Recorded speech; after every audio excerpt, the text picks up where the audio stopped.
नमस्कार दोस्तों, जैसा कि मैंने पिछले वीडियो में बताया था आपको इस चैप्टर के समरी के बारे में, तो समरी को आपने बहुत अच्छे से ढंग से देखा समझा। अब मैं नए सेगमेंट के रूप में ऑब्जेक्टिव आपके सामने में लाया हूं, तो आप इसे गौर से देखें, क्योंकि बहुत सारे क्वेश्चंस ऑब्जेक्टिव से रहते हैं जैसा कि आपको पता है। और 2025 में हम लोग का टारगेट है कि आपका अधिक से अधिक नंबर आ सके। तो चलिए हम लोग बिना समय गंवाए हुए ऑब्जेक्टिव पे आते हैं। तो देखिए, पहला ऑब्जेक्टिव लिखा हुआ है कि हु हैज़ ब्यूटीफुली, पहले ऑब्जेक्टिव को हम लोग देख लेते हैं।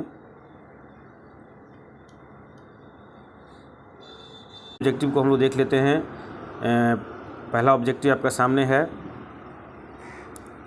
Who has beautifully narrated the sound foundation of Indian civilisation. कौन बहुत ही खूबसूरती ढंग से नैरेट किया। नैरेट का मतलब होता है वर्णन करना।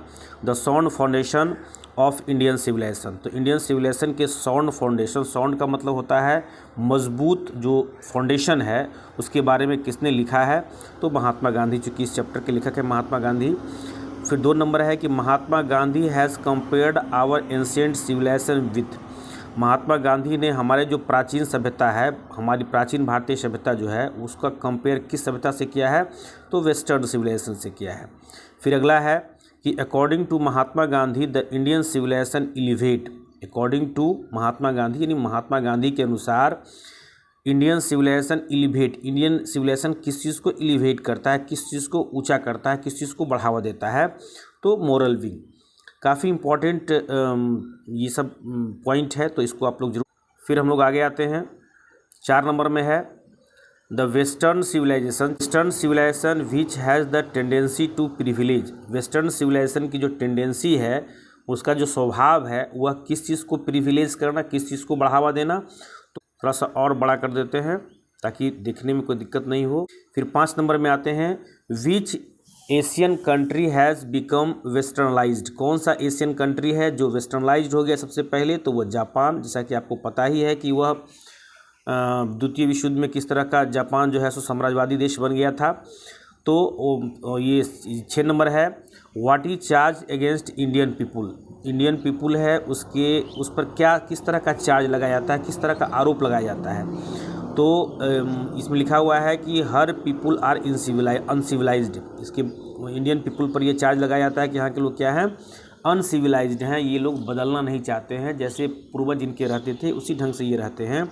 तो यह एक प्रकार का चार्ज लगाया जाता है, आरोप लगाया जाता है, दोषारोप लगाया जाता है।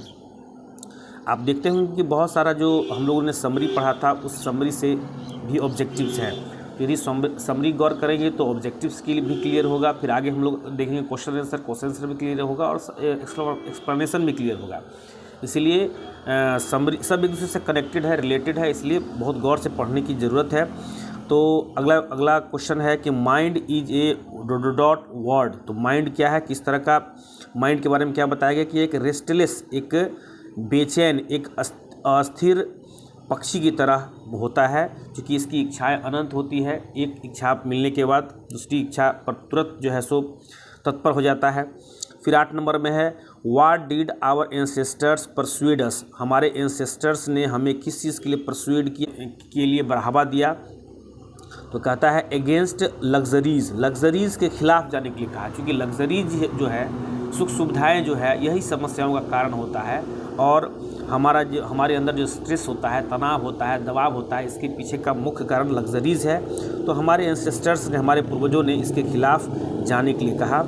फिर 9 नंबर में है, who was more a spiritual leader than politician. कौन जो है सो अधिक स्पिरिचुअल थे, आध्यात्मिक थे देन पॉलिटिशियन? तो महात्मा गांधी। फिर आगे है, आवर सिविलाइजेशन डिपेंड्स अपॉन। तो हमारे जो सिविलाइजेशन है, हमारा जो सिविलाइजेशन है वह निर्भर करता है किस चीज़ पर? तो रिस्ट्रिक्टिंग वांट्स, हमारी इच्छाओं को कंट्रोल करने के लिए हमारे पूर्वज ने बताया है। तो रिस्ट्रिक्टिंग वांट्स इसका आंसर हो जाएगा। Western civilisation depends upon, western civilisation जो है निर्भर करता है किस चीज़ पर? तो मल्टीप्लाइंग आवर वांट्स। जैसे कि हमारे पूर्वजों ने हमारी सभ्यता संस्कृति में वांट्स को रिस्ट्रिक्ट करने की बात करती है, उसके अगेंस्ट वेस्टर्न सिविलाइजेशन जो है मल्टीप्लाइंग आवर वांट्स, गुणात्मक इच्छाओं को और बढ़ाने पर जोर देता है। फिर है आगे, European civilisation is suited for the Europe. क्योंकि यूरोपियन सिविलाइजेशन जो है सो ये ख़राब नहीं है, वो भी अच्छा है, लेकिन वो किन लोगों के लिए है, तो यूरोपियन के लिए है, हम लोग के लिए नहीं है। हम लोग यदि उसकी कॉपी करेंगे तो हम बर्बाद हो जाएंगे, जैसा कि हम लोगों ने पहले भी समरी में पढ़ा था। फिर है आगे, what is the distinguished characteristic of modern civilisation. तो मॉडर्न सिविलाइजेशन की जो डिस्टिंग्विश मतलब होता है विभेद करना, और कैरेक्टरिस्टिक का मतलब होता है विशेषता, लक्षण। तो मॉडर्न सिविलाइजेशन की क्या विशेषता है, क्या लक्षण है जो उसको अलग करता है भारतीय सभ्यता से। तो कहता है an indefinite multiplicity of human wants, क्योंकि हमारे यहाँ कहा गया है कि ह्यूमन वांट्स को क्या करना है, रिस्ट्रिक्ट करना है, लेकिन इसमें कहा गया कि मल्टीप्लिसिटी और अधिक से अधिक बढ़ाना है। तो ये महत्वपूर्ण अंतर हो गया। फिर आगे है modern civilisation is based on, modern civilisation किस चीज़ पर आधारित है, तो मटेरियलिज्म पर। देखिएगा कि बहुत सारे क्वेश्चन आपको टकराएंगे समरी से, तो मटेरियलिज्म पर। फिर आगे है India's glory is that it, India's की जो ग्लोरी है वह क्या है, तो रिमेन्स इमूवेबल। आप जानते हैं कि हमारी सभ्यता संस्कृति बहुत पुरानी है, हमारी सभ्यता संस्कृति 5000 साल से भी अधिक समय से चल रही है। जिस समय दुनिया के अन्य सभ्यता संस्कृति जो अभी डेवलप्ड कंट्रीज़ है, वहाँ के लोग आदि मानव की तरह ज़िंदगी जिया करते थे, और हमारे यहाँ एक डेवलप्ड संस्कृति हुआ करती थी, और अभी भी वह उस स्वरूप में है। इसलिए हम कहा गया है कि हमारी सभ्यता संस्कृति जो है सो क्या है, हमारी इंडियाज़ ग्लोरी जो है सो क्या है, रिमेन्स इमूवेबल है। ये महात्मा गांधी बताते हैं। फिर आगे है माई एक्सपेरिमेंट विथ ट्रूथ, ये किताब है जो कि ऑटोबायोग्राफी है, महात्मा गांधी के द्वारा अपने खुद के जीवनी लिखा गया है, काफ़ी पॉपुलर है और काफ़ी इम्पोर्टेंट भी है। Which civilisation is not beaten in the world, किस सिविलाइजेशन को दुनिया ने बीट नहीं कर सका, बर्बाद नहीं किया जा सका, तो वो आप जानते हैं कि इंडियन सिविलाइजेशन है, इंडिया है। बहुत सारे आक्रमणकारी हमारे देश में आए और हमारी सभ्यता संस्कृति को खंडित करने का प्रयास किया, लेकिन वो असफल रहे।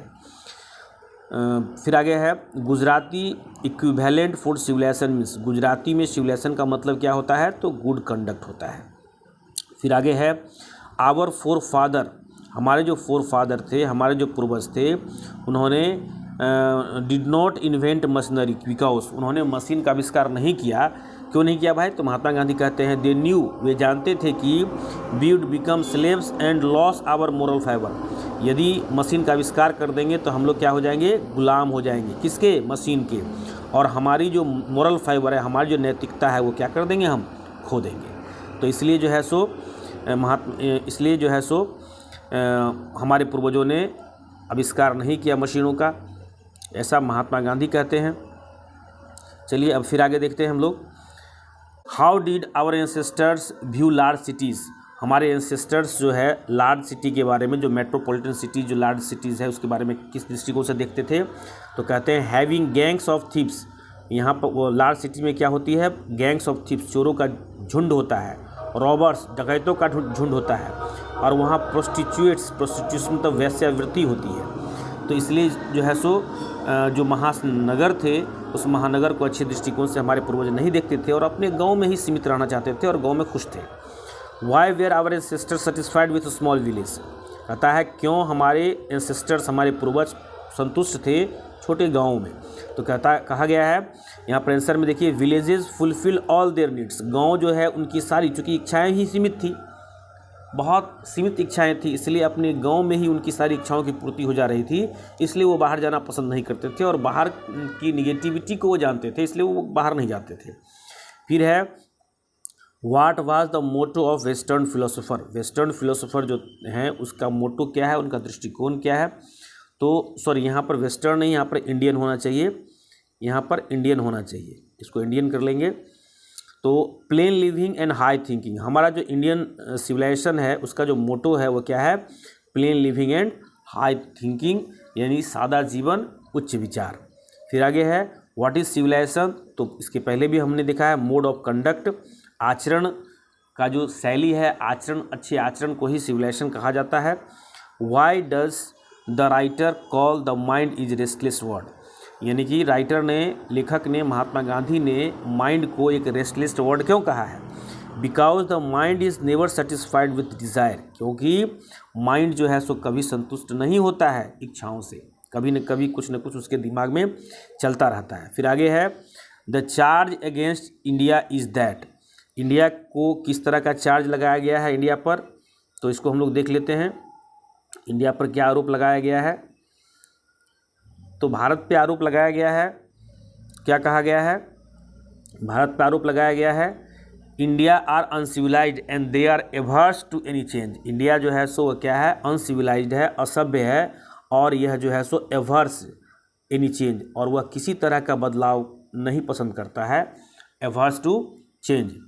फिर है आगे who imagined that they will avoid the mistake of Greece and Rome, कहता है कौन कल्पना करता है कि वह ग्रीस और रोम की गलतियों को अवॉइड करेगा, तो यह हो गया यूरोपियंस।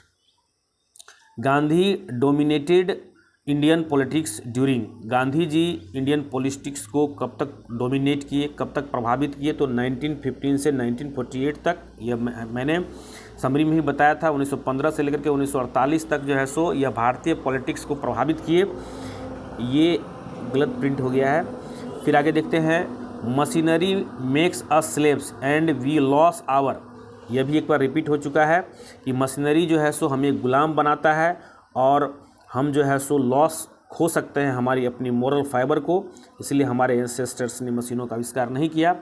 फिर आगे है modern civilisation is mainly the worship of material, यह भी ऑब्जेक्ट आपने देखा होगा, समरी में कई बार प्रयोग हुआ है इसका। तो मॉडर्न सिविलाइजेशन जो है सो मुख्य रूप से वर्शिप करता है, पूजा करता है किसको, मटेरियल को। बहुत गौर से ध्यान दीजिए, बराबर रिपीट हुआ है एग्जामिनेशन में ये question. Indian civilisation and culture is written by Mahatma Gandhi, ये आप जान ही रहे हैं। My experiments with truth is क्या है, ऑटोबायोग्राफी है, एक बार रिपीट भी हुआ है। When was MDK Gandhi born, MDK Gandhi का जन्म कब हुआ, तो 2 अक्टूबर 1869 को हुआ। फिर आगे देख लीजिए when did MDK Gandhi killed, कब मार दिया गया, तो 30 जनवरी 1948 को, जिसको कि हम शहीद दिवस के रूप में मनाते हैं। नाथूराम गोडसे ने गोली मार दी। तो इस तरह से हम लोगों ने ऑब्जेक्टिव को देखा, तो ये ऑब्जेक्टिव था, इस ऑब्जेक्टिव को हम लोगों ने देखा, समरी को हमने देखा, ऑब्जेक्टिव को हमने देखा, और अगले पार्ट में जो है सो आप देख सकते हैं हम लोग क्वेश्चन आंसर पे आएंगे, क्योंकि क्वेश्चन आंसर भी हमारे एग्जामिनेशन में पूछा जाता है। तो जो इम्पोर्टेंट इस चैप्टर का क्वेश्चन आंसर है, तो कल मैं उसको लेकर के आऊँगा। तो आज इन्हीं शब्दों के साथ धन्यवाद। वीडियो को देखते रहिए, लाइक करते रहिए, सब्सक्राइब करते रहिए। धन्यवाद।